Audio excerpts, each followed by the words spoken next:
This is a good movie podcast with Katie and Joe. Hello, everybody. Welcome to This is a Good Movie podcast, season 2. It's been season 2. Yeah, but I don't think I feel like we needed to have like a fun intro for season 2 to kind of show we've updated a little bit. Okay, well, we should have thought about that before we started season 2. This is a Good Movie podcast, season 2. Is that better? Let's just leave the theme songs. Let's leave the podcast. Let's leave the theme songs to the professionals. Okay. Not us. The professionals, I don't know anyone who makes theme songs outside Kale, so I couldn't really make a good joke. Yeah, Kale made ours, so he's the professional. Well, They Might Be Giants did do Mickey Mouse Clubhouse and Malcolm in the Middle, so they're a little bit more professional. Was it Bowling for Soup? Did the Big Bang Theory? No, that was Bare Naked Ladies. Oh, okay. Bare Naked Ladies, who did a lot of things right after They Might Be Giants did it. And honestly, I think it kind of makes me like Bare Naked Ladies a little bit less. You heard it here first, folks. Joe doesn't like naked women. What? No, what the heck? No, you can cut that out if you want. If you are wondering, yes, I am recording today's episode with no shirt on. Why would anyone be wondering that? I don't know. Just in case if you want to pay the Patreon for the video segment. There's no video segment. Oh, well then why am I not wearing a shirt? I don't know. I have no idea. No, I'm wearing 7 shirts. Folks, we got a great episode today. I'm so excited to talk about the movie I picked, but as always, we do a little segment called Movie News. Katie's got it?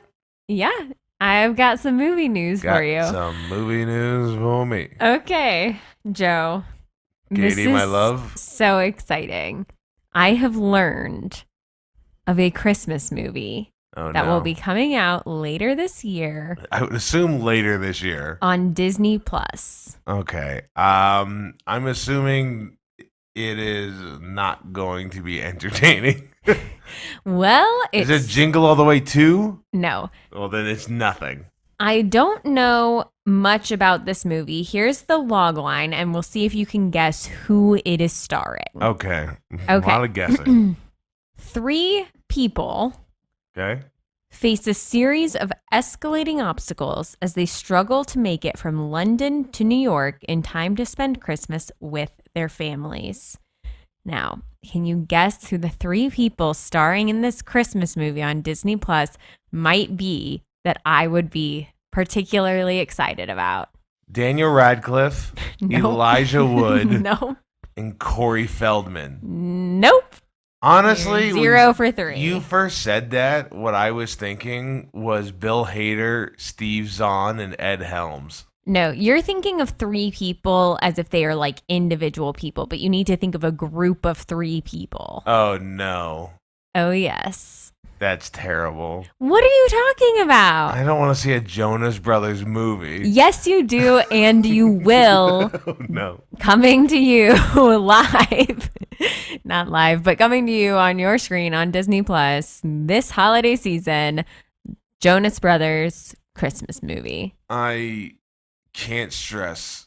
This might be the first time Katie watches a movie and then immediately makes me watch the movie for the podcast, like right afterwards. Well, listen, I haven't made you watch Camp Rock yet. So you know very little about the Jonas Brothers acting abilities. And let me tell you, They're non-existent. mostly not good. Based on what we've seen on I'm Related to a Famous Person, whatever that show is called. Claim to Fame. I can't imagine they're good. Well, Kevin has the worst acting abilities, and so that's mostly what you have seen. Nick is decent. Like, he was good in Scream Queens, and he's done some. He's like been on Broadway more, so he's certainly the best. I hope they kind of make him the lead, and then Joe is just kind of a wild card. So what if you? I'm assuming they're giving a kooky cameo role to the 4th brother. What kooky cameo role? And my guess is like customs officer. I was literally about to say TSA agent who's like holding them up. That'd be so funny. There we go. Look at us on the same page. We should write this movie for them. Okay. I hope they're still looking for writers. Yeah. I know they're not. They've already. I know they're not. I know everything about them. Well, I was gonna say news. we could just make we can make Carry On 2 Carrie Jonas. Still, I just want to say it on the podcast because I've said it in real life. It is absolutely insane to me that the Jonas Brothers have existed this long and at no point covered the Weezer song "My Name Is Jonas." Why? Why would they? It's a famous song that has their name on it, and it may be the only song that says the word Jonas in it. Well, maybe they have, and you just don't know. I think you would know. Well, I don't know everything about them. Okay, what's their signs? I don't know. Okay. What's one of their signs? Oh my gosh. Okay. But I think the only reason that I know this, I think Joe's birthday is in August because it was like his birthday right when the last tour started, and it started in August. So that would make him, I think he's maybe a Leo or a Virgo. Oh, I see. Does that make sense for him? Yeah. Okay. All right. Folks, that is What Sign Is That Celebrity? I don't know a lot of celebrity birthdays. I know none. Okay. That's movie news. I think we're all excited. We're all excited to hear about the Jonas Brothers Christmas movie. I assume that'll be Katie's movie news. Every week. Anything else going on in our lives? I guess I'm going to Indianapolis. I'll have been to Indianapolis and back by the time this episode releases to see Royal Rumble. Mm-hmm. And help Trent record his first album. That'll be nice. Our friend Trent Mabry is recording his album. That'll be good. Yeah, that's our little lives that are going on. I mean, I'm not doing well. Okay, I don't know. This is what the heck? I think I have heartburn from the Thai food that we had earlier. Well, you did go to level 4. I know. They gave me an option of spice levels 1 through 6, and last time I went for 3, and I was like, okay, I can do this. And so this time I went for 4, and I don't think that was the right jump for me to make. Well, if it helps, she also may have broke her toe. And then yeah, and I think broke my toe tripping over a pillow earlier today, so I can't really walk. And I'm having to take time out of my vigorous reading schedule to record this podcast. I can't stress how much she's reading. Katie is reading a book about dragons, and literally every time I see her, she's reading this book. And I go to her and I go, "Do you want to hang out?" She goes, "I really got to get this book done. This is not homework. I need my pizza coupons." She brought home one of those Scholastic book fair free personal pizza colored pamphlets. It is unbelievable. At one point, she was like, "Joe, aren't you tired? Don't you want to go to bed?" And I was like, "No, I'm not tired." She's like, "Well, I need you to go to bed so I can read my book." Yeah, because if you're awake, you want to hang out. I'm leaving. And then I'm like a bad wife for ignoring you to read about my dragons. But if you're asleep, then it doesn't matter. It's crazy. I think she's drugging me. I'm not. Legally. You wouldn't go to sleep. It was so annoying. It was great. Every other night this week, you're like falling asleep 9 p.m. Like you're so tired. And then the one night that I'm like, yeah, don't you want to go to sleep so I can read? You're like, let me just have all the energy in the world, stay up forever. How am I a bad person here? So annoying. Gosh. This is what I live with. My wife doesn't want to hang out with me. She wants to go to a fantasy world where you become one of 4 types of people, except one person kind of broke through and is a dragon or whatever. Listen, if you don't understand why my favorite SNL sketch of all time is the group hopper, then I don't know what that is. Starring Pete Davidson. We're gonna watch it after this. Okay, well, watch it too right now. Pause the podcast and watch Grip Hopper. Group Hopper. Okay, Group Hopper. Yeah. So Katie's. Do you want to say what the name of the books are at all? Or No. okay. I want it to be a mystery. Okay. It's about dragons. So if that helps you anything. Before she was in a big fairy kick, and now she's moved on to dragons. Creatures with wings. That's the world Katie wants to live. That's what people are writing about. Creatures with wings. I was reading the That's new what Dean. everyone's writing about, okay? You pick up the latest John Grisham, it's wings. I was gonna say Dean Koontz. All right. Well, there's a leads right into the movie, which is about no creatures and absolutely no wings. The movie I selected this month, which is Ex Machina. It is a movie, the directorial debut of Alex Garland. Civil War director. Civil War director. That movie, I do think, deserved more attention, more awards attention than it got. This is your Iron Claw award? Yeah, probably. I know I said it was Madam Web in total sincerity. No, in jest. But I think Civil War is probably my actual Iron Claw of the year because it was like incredibly thought-provoking. I thought it was well acted, well written, interesting story. I don't really get why people didn't gravitate towards it. He's directed this was his directorial debut. He sort of helped direct, but he's written movies before this. No, just like Aaron Sorkin. He wrote the first movie he ever wrote was a movie we watched together that you surprisingly liked, 28 Days Later. Yeah, I don't love scary movies, but I do love Cillian Murphy. Yeah, and they have 28 Weeks Later we still need to see. He wrote a movie called Sunshine that I've heard is amazing that this podcast listened to. They really like it. But he's directed Ex Machina, Annihilation, I know nothing about. The movie Men, which is not a good sign because the movie Men is not great. And then Civil War. And his next movie will be coming out called Warfare. So he's kind of on a kick. But yeah, that's Alex Garland. That's the movie. Katie, what did you think this movie was going to be? I mean, I think you knew as little as possible going into this. Yeah, I vaguely remember this coming out. Like I remember the name, but that was about it.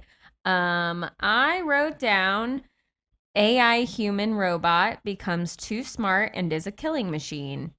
iRobot but a girl? Question mark. iRobot because I but a have girl. seen iRobot starring Will Smith. Shout out Sunny. So that was my guess. Is it kind of like iRobot but a girl? And in some ways, yes, and in other ways, no. Yeah, it is not as actiony. It is No. more of a kind of suspenseful thriller to what is going on. I mean, the second I saw that A24 logo up there, I go, okay. This Okay, is one of the I said early- A24. Okay, hipster robots. I know what I'm in for now. Okay, hipster robots. And that's what it was. Okay, film student robots. Let's see what you got. Well, let's talk about the budget real quick and everything with this movie. This movie came out April 10th, 2015 in the United States. It came out like 5 months earlier in a film festival in the UK first before it came to the US. The budget was $15 million. I guess 10. What do you think the box office was? 40 million? Yeah, 37.3 million. Great Yeah, guess, Katie. You're really Thank good you. at guessing. I'm figuring it out. So it made a little bit more than. Well, they have a cast of like 0 people. Wow. Yeah, they have very few people, but all pretty, relatively famous people. Yeah. Domhnall Gleeson, Oscar Isaac is a pretty big name. I had no idea he was in this. Yeah, it was it's a pleasant surprise. He's really good in this movie. Yeah, it's great. I love him in everything that he does. So. And Ava, the robot played by Alicia Vikander. Yeah. Do you know anything about this person? No, but so the whole time we were watching, I was like, who is this? I thought it was Natalie Portman in my recollection of it. Jeez, yikes. I was like, she looks so familiar. And then I saw her name and I was like, I know this name. Did she like date Michael Fassbender or something? Married the Michael Fassbender. Oh my gosh! Which means 2 movies that I recommend on this podcast. One of your favorite people, Domhnall Gleeson, has been in. and he's married? with Michael Fassbender and Alicia Vikander. Wow. Okay. I can't believe I pulled that little pop culture factoid right out I my was butt. so excited to tell you. Wow. How did I know that? Man, that's crazy. You have heartburn, you got your toe broken, and you got facts coming out of your butt. Yeah. Wow.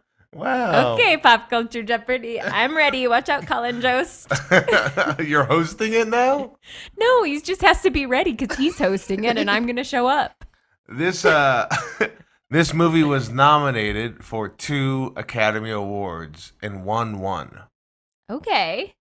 Do you have a guess of what those nominations were for and what they won for? Gosh, no. Effects? Visual effects is what it won for. This movie, It was pretty. The robot effects were pretty good. This movie won visual effects against these 3 movies. The original Mad Max, not the original, the Tom Hardy Mad Max movie, The Revenant, and Star Wars Episode 7. Wow. All of these movies have over $100 million in budget higher than this movie. That's crazy. But also, you know what this movie does well? That I think another example of this is What We Do in the Shadows, the film, where you're like, this looks low budget, or in this case, I mean, it is low budget and looks fairly simple, but then they work in these very advanced effects. Yes. But they're really subtle and like understated, so it looks really normal. And I think that's obviously, what the Academy was looking for. It is their visual effects team, what they did with this movie. So they did full body scans of Ava. They had her in a green suit all but her face. They also had her wearing another times like this metallic kind of onesie, her like shoulders, what was covering that was like metal, so it looks like this mesh thing. So between that, all of them, they were able to cut in like transparent looking robot images. Yeah. And what makes it even more trickier is the way the camera is, if she's not in focus, it's distorted. So they also had to adjust all that CGI for those distortions so it looks like it's in the camera and not actually on a computer. On top of that, there is a lot of reflections of Ava, so they have to show real reflections while showing CGI and mix it all. It's like one of the most complicated visual effects for one thing that's ever been done for film. Wow, impressive. What was the other nomination it got? You want to guess? No, that's why I asked you. Screenplay. Oh, okay. Well, yeah, that's probably what I would have guessed. Yeah.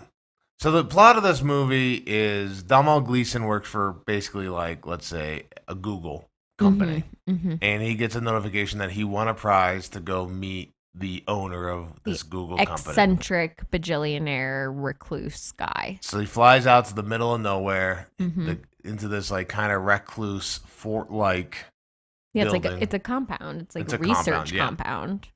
And he finds out he was chosen to be there to do a Turing test for this new AI robot that Oscar Isaac's character has created. And the movie is him doing various sessions with Ava to determine if, even though she looks like a robot, does she seem like she has a real personality? Yeah. It's like kind of fully Well, the test is supposed to be can someone interact with a computer or interact with a robot without them knowing that they are? Now, he does it a little differently where he tells, what's Domhnall Gleeson's character's name? Domhnall Gleeson's character's name is Nathan. No, I'm sorry, Caleb. Nathan is the name of Oscar Isaac. Nathan is the rich billionaire. Caleb is Domhnall Gleeson. So, like, Caleb's like, well, aren't I supposed to not know ahead of time the computer that I'm interacting with? And Oscar Isaac's like, no, that's the point. You're going to, like, know it's a computer. And then if by the end you become convinced that it's more than a computer, then like I'll really know. Yeah, but that really set off a chain of thoughts in my head about what the twist in this movie was gonna be. So Did you get it right with what the twist was? Some nice. But I had some notes of how they could have actually just made this movie even better. I Oh, think. really? This would be part of your takeaways, I'm assuming. Yeah. If they were open to doing a Clue multiple endings. I'll talk to him. I'll reach out to Alex Garland. He had the idea of this movie when he's like 10 years old, and he was doing basic coding and like computer experiments at 10. And then this kind of spiraled. And then when he was helping making the movie Dredd, which was a Judge Dredd remake, he read a book about like robots, and he was like, "Oh, it all clicked," and he just started writing everything down to make this movie. I mean, it's not that crazy of a plot. No, it's not that crazy. Not of a even plot. that much happens. It's like No. I pretty think it's simple. about like what is real, what is sentience, and it's just kind of. And I think a lot of critics really like this movie because it never dumbed down anything for the audience. Yeah, I understood everything. Coding genius. I don't think it was all about coding. But I was gonna go by like in the movie they do 9 sessions. Mm-hmm. And I couldn't figure out or find a plot breakdown of all 9 of those sessions. So when I'm changing my mentality and how I'm approaching this to talk about each character individually. Yeah, that sounds good. Let's do that. So I'm going to start with your boy, My boy. Domhnall Gleeson. Dumbo. He is this weird loser kind of guy. Seems like he has nobody. He seems like he might have some incel qualities. He just seems lonely. He seems lonely. What do you think about Domhnall Gleeson's performance in this movie? Very believable Yeah. and therefore good. And I liked him as a person slightly more in this one than I did in Frank. So he's growing. I guess as the movie progressed, did you like him more or like him less?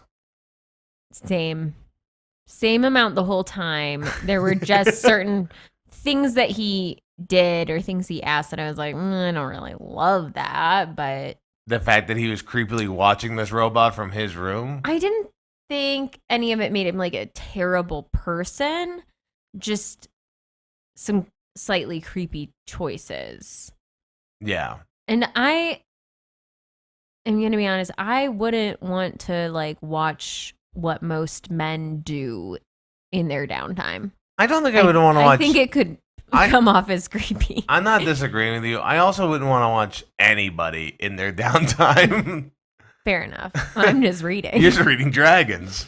I really appreciated Domhnall Gleeson's performance, and when we get to talk about Oscar Isaac next, I really love how much he starts thinking, oh, I'm actually really smart and good, and that's why I'm here. Mm-hmm. And just seeing him like devolve and like, oh, I'm like not that smart. He's very quick to believe when Nathan is like, I picked you You're for special. a reason because you're like so good at coding. He's like, yeah.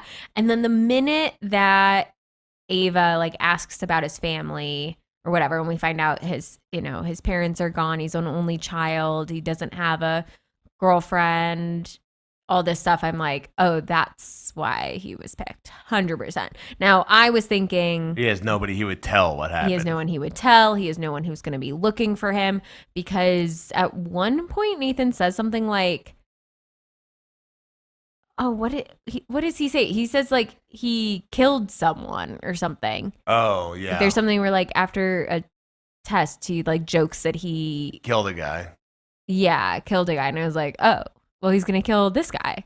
So I was also like waiting for that the whole time. That didn't quite happen. So I really did enjoy, again, anytime he thinks he's doing something smart. Like in this movie, there are times where the power goes out and everything turns red. mm-hmm. And it turns out that the robot is controlling this. Yeah. And you can just see that Domhnall Gleeson has like, there's one moment he has control in this movie, but for most of this movie, he has no control whether he's talking to the rich billionaire genius or the robot. Right. He is like fully at the whims of whatever somebody, and even when he thinks he has control, he doesn't. He's fully at the whims of these two people competing against each other. Mm-hmm. He's a pawn. He's a big old pawn. Yep. And then as he slowly figures out more and more in the house, what does he do? He keeps Oscar Isaac, he's saying, "Oh, you're all quotable. You do all these quotes," and he's like, "Actually, that's a quote from somebody else. That's a quote from somebody else." And I thought that was a neat thing because it's like he doesn't think for himself. Right. He believes like everything that everyone's telling. Exactly. He's him. super gullible.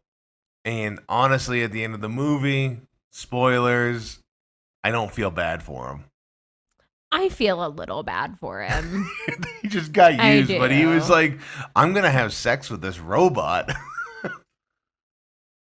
Yeah, but This robot loves me.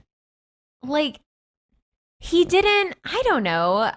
It's not great that he immediately was like, I think I really like this robot. Like I don't like that. But we do find out that she's kind of intentionally making it come off as though she is really like romantically interested in him and is like manipulating him. And it's not great that he so quickly is on board with it. I will give you that. But again, I don't feel like any of his intentions in this movie were especially malicious and evil.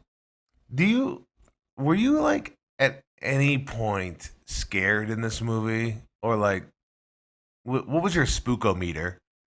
My spookometer? Yeah. I don't know, a 2. Yeah, so you weren't scared at any point in this movie anybody was gonna do anything or dangerous. No, not really. Okay, that's good. Well, there's like it's a cast of 4. It is a cast of 4. That is true. There is there's just so much of this movie that I really do enjoy. When he finally gets one over on him and he programs stuff, he does the line where he's like, "I did it yesterday." Mm-hmm. Love that. I love when somebody does the plan before they reveal what the plan is. Yeah, so basically like through this week that he's staying there, Ava, the robot, kind of convinces Caleb that Nathan, the billionaire, is like this evil guy and that he, is doing all these bad things, which he is doing some bad things or some not great things. Like, it is a difficult thing to determine whether he is doing good or bad things. Well, that's AI for you, baby. That's AI for you. It's like, this seems bad, but I have no idea if this is bad. And he's not a very likable character, so that doesn't help. He's not a likable character. Ava is kind of like, this guy's bad. He's gonna kill me basically after this. After this test is over, because he's gonna, make a new model. Mm-hmm. So, she's like, you have to get me out of here. And at this point, they've developed a friendship, and he is a little bit like in love with her, I guess. Fully in love with her. And so he's like, okay, I'll help you. I'll come up with a plan. So he reprograms stuff. But then when he like kind of finds out that Nathan knew all along what the plan was. Yeah. Nathan's like, she's using you, right? Like, this is actually the test. Like, you are even more of a pawn. It's not up to you to decide the test. It's like whether she could use you or not to escape. Yeah. And you have like fallen for it, which means, I guess she passes the test or whatever. And then he's like, I did it last night. And it's like, you're so screwed. You could see his heart sinks because he's like, oh, I fucked up. I fucked up so bad. Yeah. It was, there's a, like. But I think it's also like on Nathan a little bit. Like, 100%. The minute he saw that whole exchange go down on his camera, I feel like he should have shut it down. Shut it down. I mean, he is so used in this movie, and he's so mind fucked in this movie as this character in the story. At one point, he cuts his arm. Oh, I hated that the most. So he's like, am I a robot? And so he like cuts his arm with like a razor, but like really big. I was like, that's literally how people die. Yeah, honestly, do it don't Luke Wilson Royal Tenenbaums You can prick a finger. Like, you can just cut a finger off. If you really want to go crazy, cut a finger off and you're all right. Yeah, I was or like, toe. why are you doing this? Like, that was the scariest part, I guess. Because I was like, I don't like body horror. He, and it is interesting where he's just like, does he faint or he just kind of like goes, okay, I'm good. I'm bleeding like a normal person.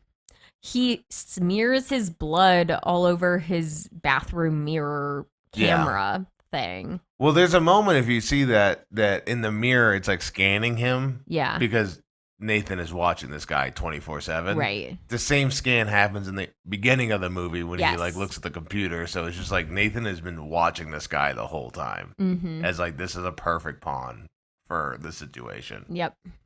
In the end of the movie, he falls in love with the robot, and they run off together, and it's beautiful. Nope. Well, we'll do the ending when we mix all the three characters together. Yeah. We've been talking about it a little bit. I like to talk about Oscar Isaac here. I like to talk about Oscar Isaac as Nathan, and watching it again and watching the little things that he does in this movie, where you're like, it's so obvious that he is kind of like talking up this other guy, but at the same time, like clearly is aware that he is so much smarter than this other guy. And it's like not talking to somebody that's normal for him. Now, I think Oscar Isaac did a great job. I think my only qualms with Nathan is like it didn't feel as believable as I wanted that this guy actually is like running a bunch of companies, because there was nobody else at this compound. No. Like he is completely secluded from humans. And I was like, I just feel like he got a whole staff running around. Like, it feels like to me, he is also a lonely guy and a recluse, and he built a company that can basically run itself, and he just makes money as an owner. So he just kind of fidgets and does these little projects that he wants to do and figures, hey, I can make AI. I'm pretty smart. But the whole time he's just like talking. He's trying to be friends with this guy and like chat him up a little bit. But it does feel, on top of that, now that I'm saying it, like there's a disconnect between their discussions. And that seems to be a point being made that Caleb is having a disconnect talking to a human, but so naturally a conversation with a robot. Yeah, that makes sense. When he brought up the Turing test at first, I thought it was going to be like, okay, so you're going to interact with a bunch of different people this week. Like people are coming in and out of the house because, you know, you have a staff there. And one of them is a robot. And one of them is a robot. And he has to like try and figure out who he interacts with during the week that is the robot. And you would think you would find out he is the robot. Maybe, potentially. Yeah. And I was like, that sounds like a pretty good movie. Uh-oh. That's not a good sign for this movie. There is a part which I found out later, and I thought it was pretty interesting. Oscar Isaac is drunk, and he's like falling asleep. And as he is falling asleep, he's just reciting a poem. And it is a poem that Oppenheimer would like recite before one of his failed projects, before like the Manhattan Project, one of the failed bombs, which is like even funnier when Domhnall Gleeson is trying to explain to him, "Oh, I am become death." He goes, "That's a Robert Oppenheimer quote." Yeah. And Oscar Isaac's like, I know who it is. Right. I know who all these people are. I know you're not. And he's just like so frustrated. But he's miserable because he's, as you can see, he's just getting drunk constantly by himself. And he's alone. And so he's like making a robot. But I think he really wants to make a robot so he has somebody that feels like can match him. Well, I thought the twist was going to be that he made a robot of himself. Oh. And that the power outages would be like when he was switching with his robot.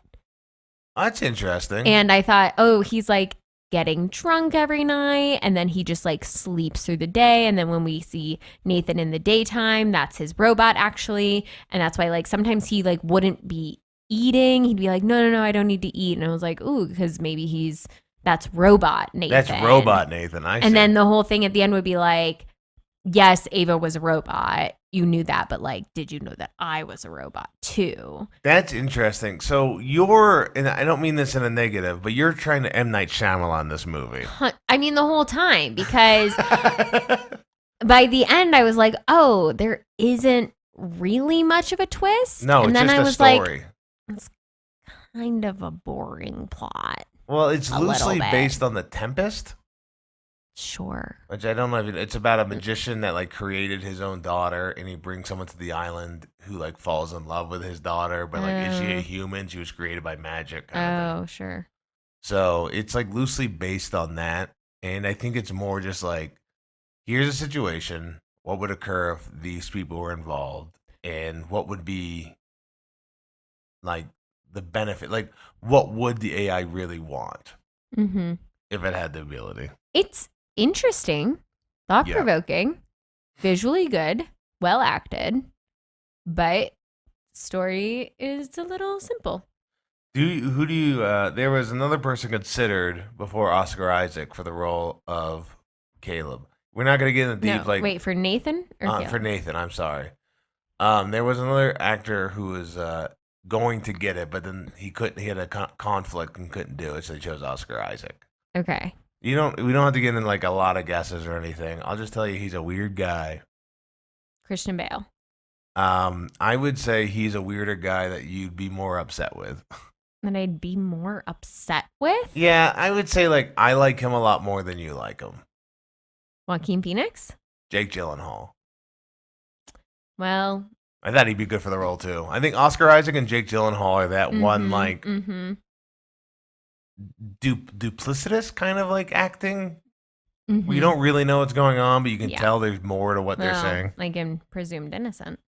I do think Jake Gyllenhaal plays like eccentric billionaire really well.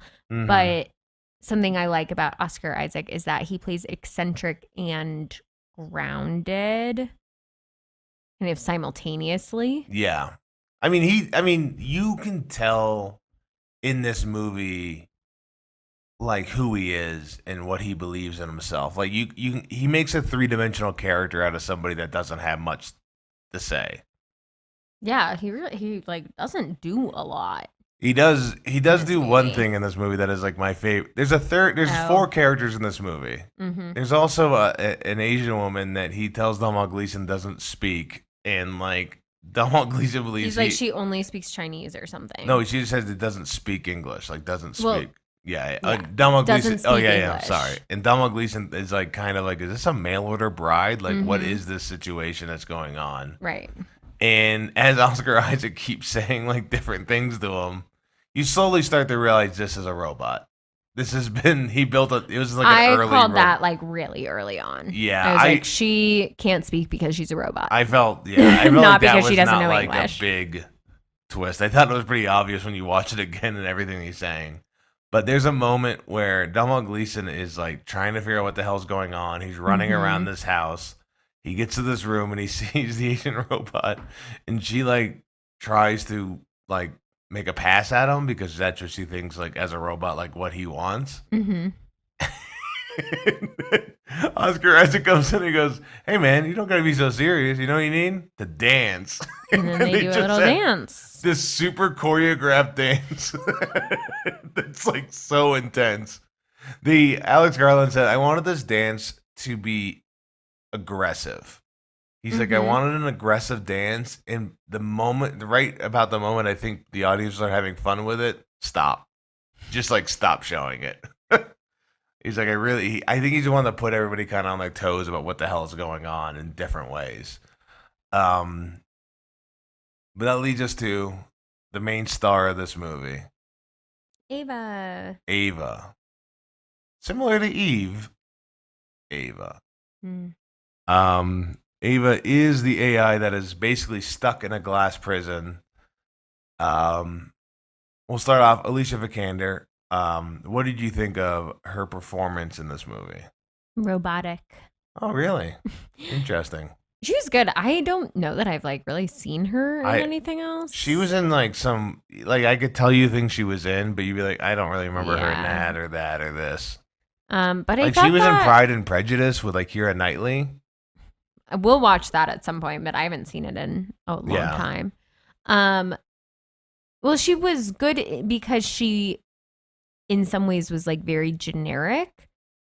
Not like her looks, but just, I don't know. She felt like, really like as though she was built by someone and was like figuring things out. And she didn't have much of a personality for it. Like, she just played it really like, this is software. I'm getting data. Like, yeah. But I do feel like even in playing it bland and generic, like I'm a robot learning and talking, and this may be either like the camera work, but you can tell there's something more with every like line. And I don't know I don't really know how actors do this, but like just like that second layer of things that are unsaid that's being seen. And you're like, well, there's something going on because I feel something's going on, even though they said some line just very flatly. Interesting. Do you think it was like her movements or like her tone? Yeah, I think eye contact is probably a big part of it, where you're like, she's studying. She's always thinking about what she's saying. It is what it portrays in the audience. Yeah. Like, I think this would be like a really hard role. yeah, because she's like, because you're like, I'm supposed to be human, but not. Like, it has to be slightly off. Yeah, it's got to be, what is that? The uncanny valley of acting. Right. But you need someone to believe you're real, but just like you need to be right, like a hair away from being truly real. Yeah. At any point, did you think Ava really was like taken to a Caleb? Only in the sense of like, I think at one point he kind of brings it up with Nathan. He's like, if she like liked me, like, is that real? Has she been programmed to like me?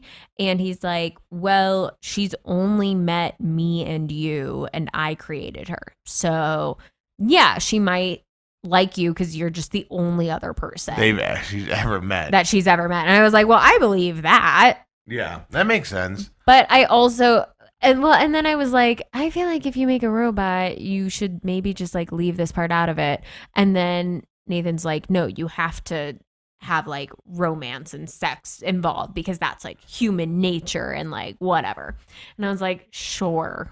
I mean, he was just trying to make himself a wife the whole time. Yeah, like, he was really just doing that. Yeah, there is like, and it comes out in the movie that he's a lonely guy, which is why he picked him, and then that he used his Google searches to determine, like, make her face look like a lot of his pornography that he watches. Yeah, that was disturbing. and every time Caleb finds out something, you can see his head like getting lower and lower to the ground because he's just embarrassed. Yeah, this is why I feel bad for Caleb. Yeah. He's just been like so manipulated and used and taken advantage of. What did you think when Ava put on clothes? The worst wig ever she could have chose. I mean, I didn't like her fashion sense, but what do you mean? She chose the V for Vendetta wig. I know, she had all these like other wigs and then was like, I'll just do this little one. It's like, okay. She just wore a lot of like this little one. Cardigans. I don't know. She looks like she works at a church. In like the nursery. Like, it was strange. At first I was like, oh yeah, I'm guessing they put her on clothes. They don't do so much visual effects because they can cover it up. But that was only for like one time. Yeah. I don't know. The clothes were fine. Well, and then she didn't even wear them all the time. So I was like, I don't really get what we're doing here. It was strange. And Donald Gleason has a TV in his room, and the only channel is Ava's cell. Right. And Ava just keeps looking and like trying to do like sort of sexual things as he stares in his own room. What, like taking off her socks? Yeah. Well, I feel like there's like the intentional, like she looks at the camera when she's doing different things and all that stuff. So, and eventually things go awry. She's controlling the power outages. Yeah. And then Nathan gets drunk and Caleb like uses his key card to get into his room, and then he finds all the failed robots that are kept in like creepy closets. Yeah. It's so gross. It is gross. There is like I didn't write a note down, but there is a tie to like a movie where something similar happens, but it's like actual people. Like there's a woman being told never. She marries this like royalty person in this castle. Goes, don't ever go in that room. She goes in that room, and it's like all his previous wives he's killed. Oh my god! so she gets killed. Ew, I hate that. That's so creepy. Also, the other creepy part of this movie is when they kept like peeling off their fake skin to show robot parts, and she would like peel off like her face. Ugh. I'm just like, please stop peeling off your skin. I really don't want to see this. A thing I found for Ava in here is that every time Ava's being deceitful, there's a reflection shown in like a mirror or the window glass. And anytime she has like a sincere reaction, there isn't a reflection. Like when he tells her his parents died, she has like a sincere reaction. Interesting. I wish I had known that before so I could like watch for it. It's Did hard. you notice I don't want to it? like give that away because it's right. I didn't read it till later. I go, that makes sense though. I looked at some clips and everything. I was like, yeah, that makes sense because she's being two-faced and. Yes, yeah.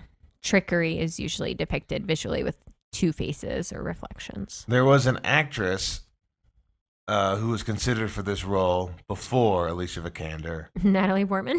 No, not Natalie Portman. She is in a Best Picture nominee this year. What? Yeah, she was considered before Alicia Vikander. Zoe Saldana? I would say it's a role that you've made fun of the most this year. Not Zoe Saldana? Not Zoe Saldana. That I've made fun of the most? Oh. Oh my gosh. It's Felicity Jones, yeah. You're like, who is this witch? Who is this witch lady that has superpowers? I do make fun of her in The Brutalist a lot because I think there are parts of her. I think she is a great actor. And yet there are some parts of that movie that are very funny that she does and very confusing. It's a confusing performance. Just a couple other notes before we talk about the ending. Oscar Isaac based his performance, he said, on Bobby Fischer and Stanley Kubrick. Okay. He was like, I want mysterious, elusive geniuses, and that to me represents the best of that. Yeah. And the home is in Norway. I was wondering where it was. I was like, okay, we've got ice, we've got waterfalls, we've got forests. I was like, where could this be? It is a hotel in Norway that you can stay in. No. How much do you think per night you could stay there? I have no idea what Norway's hotel room prices are. I know nothing about the local economy of Norway. I looked, it was like 9,500 Norwegian Vogue. I don't know what the hell the thing is called, but it's about $850 a night. Ooh, pricey. Yeah, but it's probably in the middle of nowhere and it's beautiful. It's like all the places you see are hotel rooms. Now, I don't think this movie was scary. There were creepy moments. I still, regardless, don't want to stay in the hotel. Okay, in case there's a robot there, just in case there's a robot. Robot ghost. So the end of this movie, the other robot is slowly realizing something is wrong, and doesn't really know what's going on, but is like aware, like, my life is hell. I hate what is happening. Yeah, and Ava gets out. And Ava meets that other robot. They have like a conversation. Yeah, they have a little conversation that we don't even hear. Yeah. We're not privy to it. It's robotic, I guess. And Oscar Isaac finds out that Delmar Gleeson has like already done the thing he said he was going to do about letting that her Ava's out. Free. Yeah. And Delmar Gleeson also realizes like, like I may have messed up. Yeah. Because Ava's whole point is she's programmed to escape, which is why she hates Nathan. So she gets out, and while Oscar Isaac like has like a lead pipe, and it just breaks her arm. Yeah. And while they're fighting, gets stabbed in the back by his. Oh, it's the creepiest stab in the world. Slow. It's like just slow and quiet. Yeah, because why? Because it's a robot. Like, why would they do it any differently? Like, it just kind of walks into it. And then Ava takes it and just stabs him again slowly and twists it. And he just slowly dies. If you are going to make a robot, it's like rule number 1. You have to put something into their programming that says they cannot harm humans. Well, it's AI, though, so it's got to like figure that out for itself. I don't know how AI works. That's why it's this generation's Jurassic Park. It is not a question of if we can. It's a question of if we should. Well, it is interesting. And we should not. I don't think Oscar Isaac has learned his lesson because later this year he is playing Dr. Frankenstein. Oh my gosh. Ooh, I'm excited for that. That should be movie news. That should be movie news. But it is. And then Domhnall Gleeson tries to like come out and help, and she tells him to stay in a room. And she wait. closes the door. Just locks him in a room. Yeah, and we don't know what happens to him. He's just left alone in this compound where there is nobody. I assume he just dies because then there is a helicopter coming to pick him up because his week is up. But then she goes and meets the helicopter pilot, and they leave. And they show her as she told Caleb, what she would do if she was free is go to a busy street corner and people watch. And that's what she does. And that's what she does. Do you think? Well, there was a scene cut from this movie. Okay. Which is after all this happens, Ava sees the helicopter pilot, Mm-hmm. and for a moment it shows you Ava's point of view, Mm-hmm. and it is not human. And it's just to really reiterate the point that this is not like a human. What do you mean it's not human? So it shows her view of like this helicopter pilot talking, and it's just like pulses and noises. And it isn't like what a human sees when you see something. Oh. So it's how she's taking in information. That's interesting. So it's supposed to like show like just a reminder, this is not a human. I think they should have kept that in there. Yeah, I think Alex Garland thought it was like a little bit, not on the nose, but like a little too confusing for somebody to just all of a sudden see this point of view they haven't seen the whole time. But the very first scene of the movie is a point of view from a computer. Yeah. Because you're looking out from and I think that was computer. kind of the So point of what he wanted to do. They should have bookended it. Is that this is just a human computer. Yeah. But yeah, that is Ex Machina. I really enjoyed the movie. I won't disagree that it's not like the fast track movie. It is a movie you're just in and trying Mm-hmm. like just watching. I think Civil War is kind of similar, but Civil War has some more action, fast track things. It does, yeah. To keep you a little bit awake. Do you like Alex Garland now seeing two of his movies? I like Civil War more. Yeah, I know that. Than this one. I wouldn't not go see a movie by him just because it's by him. But I would need to like be interested in it. Yeah. To go. What are your before we get in your takeaways, what would you cast Wally as in this movie? Well, it's tough because it is of my really tough. Because of my rules about casting Wally in films. He's not allowed to die and he's not allowed to kill anyone. So he's kind of stuck between one character. So Wally would obviously be the helicopter yes, pilot. exactly. Okay, perfect. That's the only and we like don't even see that person. Wally so. could definitely be tricked by a robot. Yeah, absolutely. And he can definitely fly a helicopter. Those are the two necessary things for that actor to have. Yeah. Awesome. What are your takeaways of this movie? Well, listen, my bad take is that I think it needed more twists. I needed more M. Night Shyamalan in this. And the reason I'm saying that's a bad take is because I get that that's not the purpose of this film and that's not this director's style. But the whole time I was just waiting for the other shoe to drop and I was coming up with like all of these other theories. So I'm like, maybe they could have thrown in one more twist. Okay, what would be one more twist? Well, I gave you all the twists. Yeah, okay, gotcha. One of those twists. Everyone else being robots or not robots. Everyone else is being robots. In a room with robots. Who's the robot? Am I a robot? Robot. Mm-hmm. And there's a Roomba. My normal take, okay, which I think lots of people would agree on this one, I don't think she should have left him locked away in that room to die. Because he helped her. And so I think she owes him one tiny favor, and that tiny favor is that he gets to live. So I hear what you're saying, but if he lives, she can't live. Why not? Because he'll tell everybody she's a robot.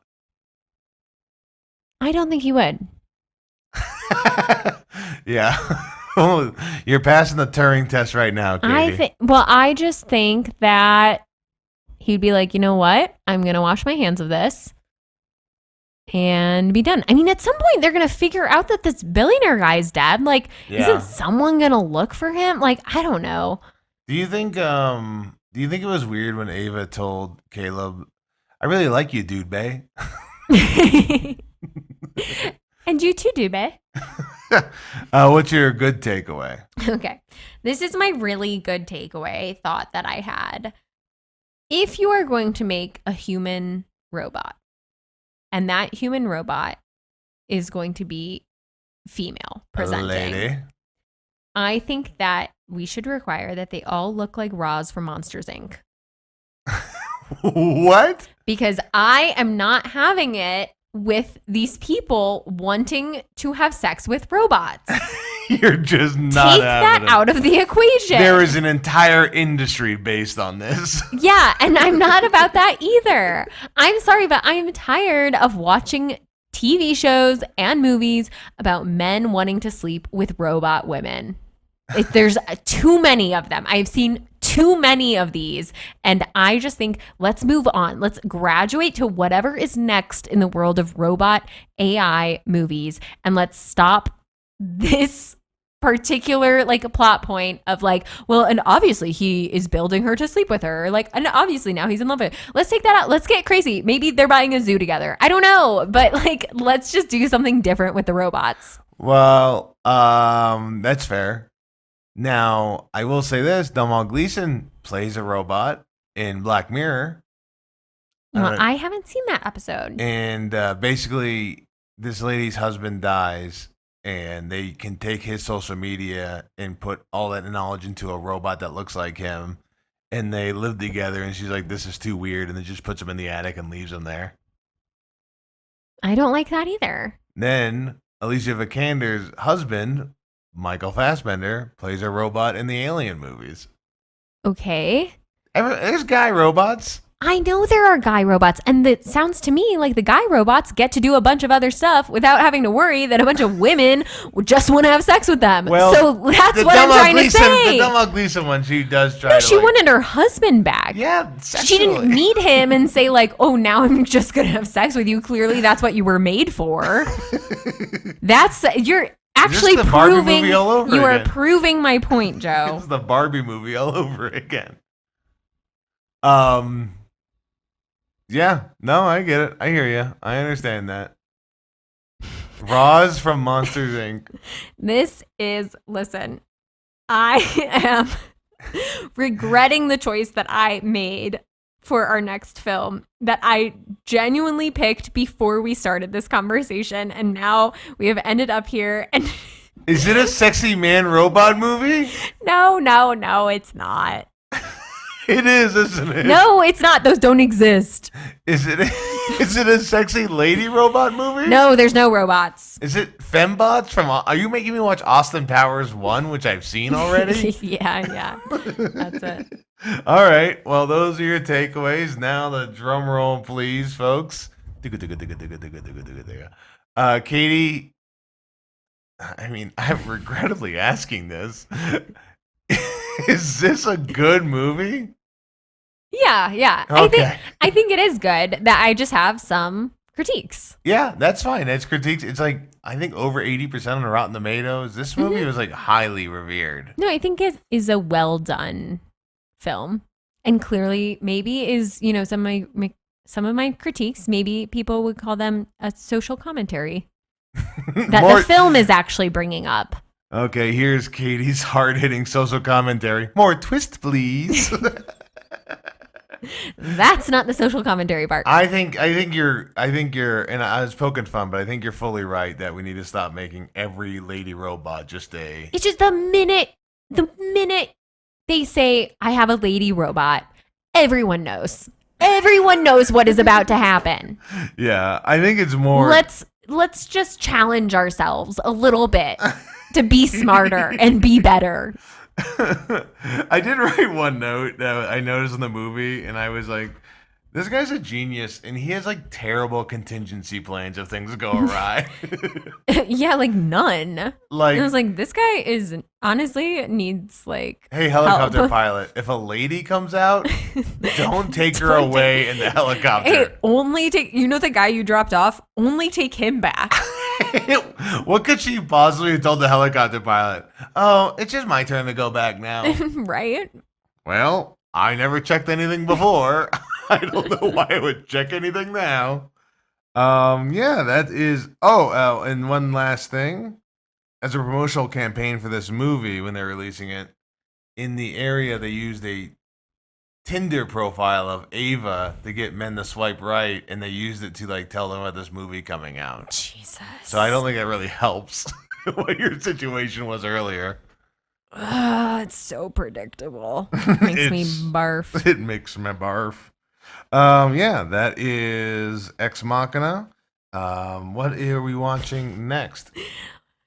Well, I mean, I think there's never been more suspense about the next movie we're watching than you going in this big spiel and then being upset that you've chosen a movie. I chose it because I was like, this will be fun. It's like a different vibe, and I still can't believe you haven't seen this. And but I'm sticking with it. I'm not going to be deterred. I've seen that. No, we are watching the 1990 hit Pretty Woman. Okay, I've never seen this movie. So I know. I'm so excited. Interesting. You can, if you want to also rewatch Pretty Woman, because I assume everyone has already seen it, you can do so on Amazon Prime Video, or it should also be on YouTube or YouTube TV, I think, with a subscription. So check it out for next week. Pretty Woman, that's good. A classic I thought it'd be movie. I like it. That's great. Because that episode will come out around Valentine's Day, and so I thought maybe a little rom-com. You're always thinking, Katie. After that, I will suggest a movie, and then after that will be our Oscar episode. Oscar predictions. We're making actually better progress than I thought on these Oscar movies. Yeah. We're doing pretty good, so I am excited. And thank you guys for listening to This Is a Good Movie podcast with myself, Joe. And Katie. You can follow us on Instagram at TIAGMpod. You can email us at TIAGMpodcast@gmail.com. Your opinions, your thoughts. You can please subscribe, follow on Spotify, YouTube. YouTube, we prefer more subscribers on that. That is a better platform for us to hopefully get revenue one day. And so that we can afford to pay Kale. But speaking of Kale, I want to thank our editor and creator of the theme song, Kale Forbes, vocals on the theme song, Austin Fry, and the creator of our logo, Carrie Pulley. Thank you so much for all your help. Folks, you guys are great. I really like you guys doing everything for us that you have, and appreciate you still being a fan. So that's it. That's our episode. Thank you so much. We love you. Bye. Goodbye. I'm a robot. Oh no.